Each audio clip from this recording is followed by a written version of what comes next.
Has atau nama panjangnya Hasan, seorang detektif setia menemani rakannya, Suki yang masih koma disebabkan kena tembak 5 bulan yang lepas.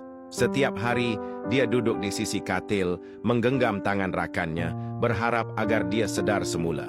Mereka sudah bertugas bersama hampir 5 tahun dan telah menempuhi pelbagai cabaran. Akhirnya, pada suatu hari, Suki membuka mata. Dengan suara lemah, dia berkata, "Has, kau sentiasa ada bersama aku dalam setiap kesusahan.